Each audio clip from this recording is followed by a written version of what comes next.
Welcome to Whisper Saga, the realm of captivating tales and tranquil narratives. We're thrilled to have you here, and we invite you to immerse yourself in the enchanting world of whispers. Sit back, relax, and let our stories carry you away.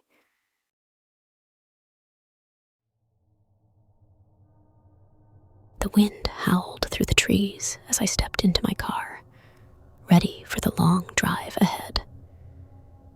The dimly lit gas station was my last sign of civilization for miles, and the empty, desolate road stretched out before me. I turned the key in the ignition, and my old sedan roared to life, its engine breaking the eerie silence that had surrounded me.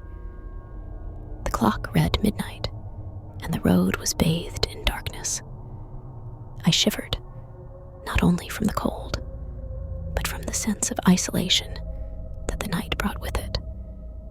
The plan was simple: drive through the night to reach my destination by morning. But, as I would soon find out, not all journeys go as planned. I drove for what seemed like hours, the monotony of the road and the hum of the engine lulling me into a state of semi-consciousness. The only companions I had were the yellow beams of my headlights, which cut through the blackness of the night like a knife. That's when I saw her. A young woman appeared on the side of the road, drenched in rain, her clothes clinging to her body. She waved her arms frantically, and I couldn't ignore her plea for help. I slowed down and pulled over, rolling down my window. "Are you okay?" I asked. Tears streamed down her face as she nodded. "Thank you for stopping. My car broke down a few miles back, and I've been walking for hours. Can you give me a ride to the next town?" Compassion overcame my apprehension, and I unlocked the door. She climbed in, her wet clothes dripping on the upholstery. Her name was Emily, and she seemed genuinely grateful for the assistance. As she talked, she explained that she was heading to the same town I was. She told me she was visiting her family and had been caught in a storm. The rain continued to pour, and the road ahead seemed endless. I tried to make small talk to pass the time, but something felt off. Her gaze was vacant, and her responses seemed rehearsed. The unease grew as the minutes turned into hours. Suddenly, Emily gasped and pointed to something in the road ahead. I hit the brakes, and the car skidded to a halt. In the middle of the road was a lifeless, bloodied figure. It was a man, his body contorted in an unnatural position. My heart pounded as I realized he had been hit by a car.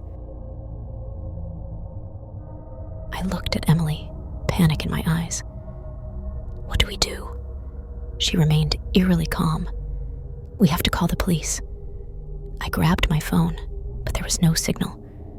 I tried to open the car door, but Emily stopped me. "It's too dangerous," she whispered. "We need to leave." My mind raced, and I could feel her eyes on me. The wind had picked up, and the rain fell in torrents. I had to make a choice, and I didn't know if it was the right one. I put the car in reverse and sped away from the gruesome scene. The rest of the drive was a blur. Emily seemed unfazed, but guilt gnawed at me. I had left a man to die on that desolate road. What if he was still alive? What if he needed help? But Emily's words echoed in my mind. "It's too dangerous."